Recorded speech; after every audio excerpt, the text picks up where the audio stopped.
Assalamualaikum warahmatullahi wabarakatuh.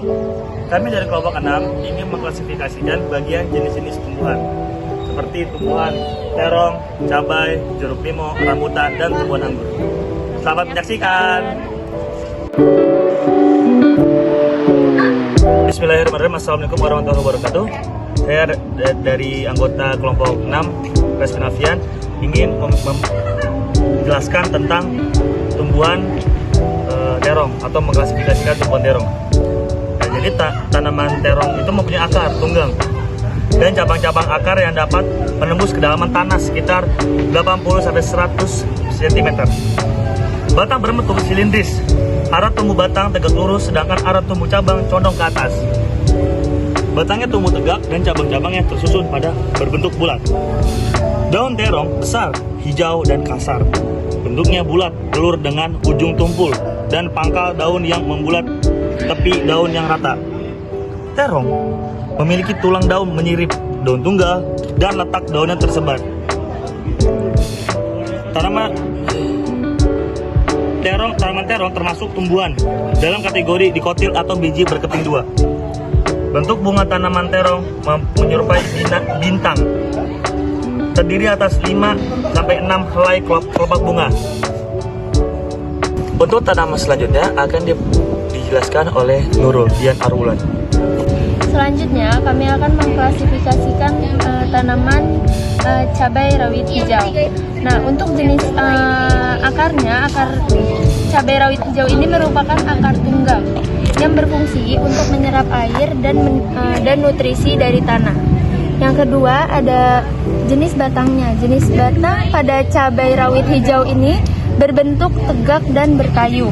Batang ini memiliki banyak cabang yang tumbuh dari pangkalnya yang memungkinkan tanaman untuk tumbuh lebih lebat dan bercabang-cabang.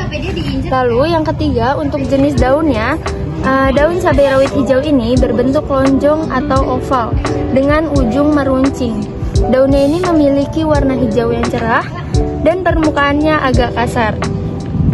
Terus daun cabai rawit hijau ini tumbuh secara bergantian pada batang dan memiliki tangkai daun yang pendek.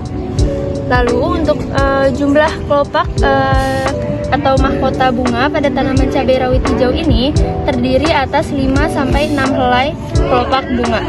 Lalu yang terakhir untuk jenis bijinya, buah cabai rawit hijau ini berisi banyak biji kecil berwarna putih. Biji cabai rawit hijau ini berbentuk bulat atau oval dengan permukaan yang halus dan mengkilap. Tanaman buah cabai rawit hijau ini berjumlah 2 keping dan termasuk ke kelompok dikotil. Untuk selanjutnya akan dijelaskan oleh Citra. Selanjutnya saya akan mengklasifikasikan tanaman anggur. Tanaman anggur memiliki sistem perakaran, yakni akar tunggang yang bisa menembus tanah hingga ke kedalaman 30-60 cm atau lebih. Batang anggur termasuk batang berkayu dengan bentuk bulat memanjang berdiameter 2 hingga 5 cm. Batang ini berwarna kehijauan sampai kecoklatan pada batang anggur tua. Daun anggur berbentuk seperti hati dengan tepi bergerigi serta bercangap. Sementara itu, tulang daunnya menjadi dengan ujung runcing dan pangkal membulat. Daun anggur memiliki panjang 10-14 cm dengan lebar 8-14 cm. Tanaman anggur memiliki bunga berbentuk malai. Malai ini sendiri tumbuh sebagai kumpulan bunga. Pada satu ranting terdiri dari beberapa malai. Tanaman anggur memiliki 2 tipe bunga, yakni bunga sempurna atau berkelamin ganda yang sifatnya fertil dan kelamin bunga jantan dan betina yang letaknya terpisah. Bunga anggur berbentuk bulat seperti bola dengan diameter sekitar 2-4 cm. Buah anggur mempunyai warna beragam tergantung dari varietasnya, seperti ungu, hijau, merah, atau bahkan dalam satu pohon terdapat anggur dengan warna yang berbeda. Di dalam buah terdapat biji yang berukuran 1-4 mm yang berjumlah 2-4 biji. Anggur anggur digolongkan sebagai tumbuhan dengan biji berkeping 2 atau dikotil. Dalam satu buah anggur terdapat 2-4 biji yang berbentuk lonjong dan berukuran sekitar 1 cm dan berwarna coklat.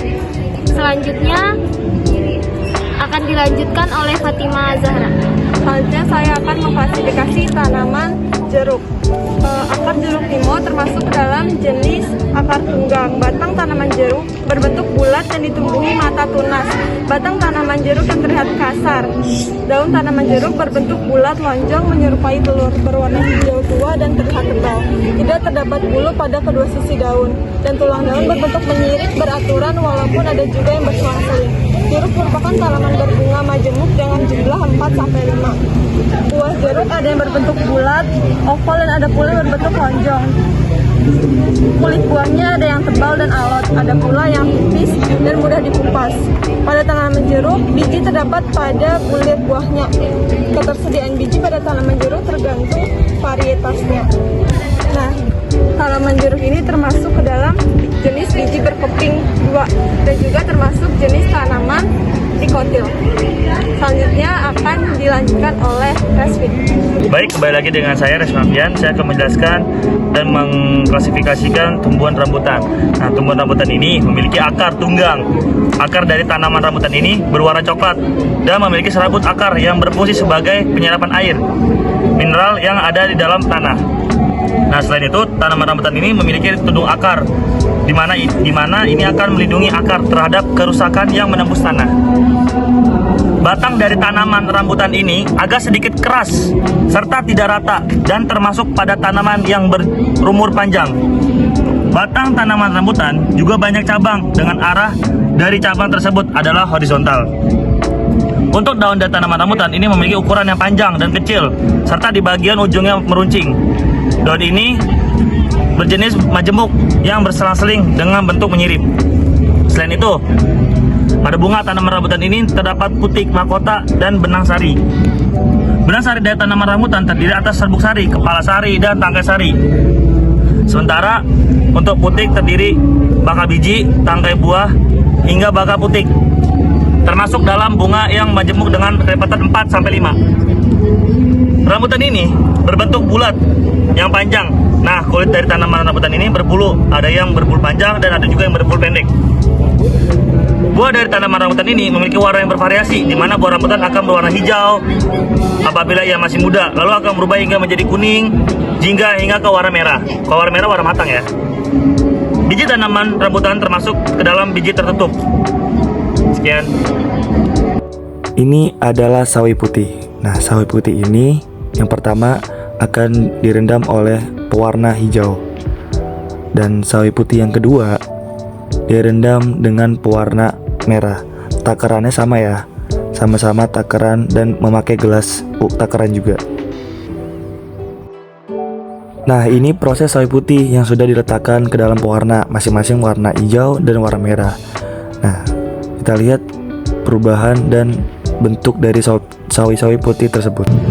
Nah, sawi-sawi ini sudah direndam setelah 5 jam, diletakkan oleh gelas ukur dan dengan pewarna yang hijau dan merah. Terlihat bukan kalau sawi putih ini akan menjadi mengkerut karena direndamkan oleh pewarna cairan makanan. Nah, yang hijau ini juga sama, dia mengkerut juga dan agak berwarna hijau ya terlihatnya. Gitu teman-teman.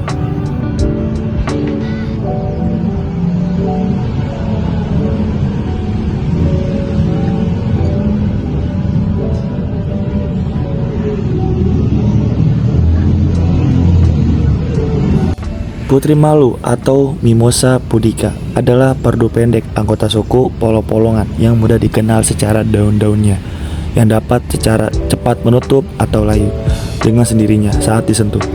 Walaupun sejumlah anggota polong-polongan dapat melakukan hal yang sama, Putri Malu bereaksi lebih cepat daripada jenis lainnya. Kelayuan ini bersifat sementara karena setelah beberapa menit keadaannya akan pulih seperti semula. Nama lain tumbuhan ini memiliki banyak sekali nama lain sesuai sifatnya tersebut, seperti Macahia Filipina berarti malu, Morovivi nidicumba, dan lain-lain. Keunikan dari tanaman ini adalah bila daunnya disentuh, ditiup, atau dipanaskan akan segera menutup.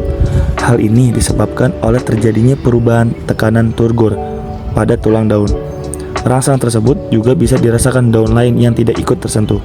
Gerak ini disebut seismonasti, yang walaupun dipengaruhi rangsang sentuhan seismonasti. Sebagai contoh, gerak seismonasti daun putri malu tidak peduli dari mana arah datangnya sentuhan. Tanaman ini juga menguncup saat matahari terbenam dan mereka kembali setelah matahari terbit. Tanaman putri malu menutup daunnya untuk melindungi diri dari hewan pemakan tumbuhan atau herbivora yang ingin memakannya. Warna daun bagian bawah tanaman putri malu berwarna lebih pucat. Dengan menunjukkan warna yang pucat, hewan yang tadinya ingin memakan tumbuhan ini akan berpikir bahwa tumbuhan tersebut telah layu dan menjadi tidak berminat lagi untuk memakannya. Karakter daun milik putri malu yang unik tersebut sangat disukai oleh anak kecil dan sering dijadikan sebagai mainan meskipun hanya sekedar menyentuhnya. Daun akan menguncup ketika ada objek yang menyentuh di bagian daun, atau bisa karena tertiup angin dan juga faktor suhu. Itulah salah satu alasannya kenapa tumbuhan ini diberi nama putri malu. Putri malu bisa tumbuh dengan baik di daerah yang memiliki iklim tropis. Idealnya kamu bisa menemukan tanaman liar ini hidup di ketinggian 1-1200 meter di atas permukaan air laut. Sekian dari kelompok kami, kurang lebihnya mohon maaf. Wassalamualaikum warahmatullahi wabarakatuh. Dadah.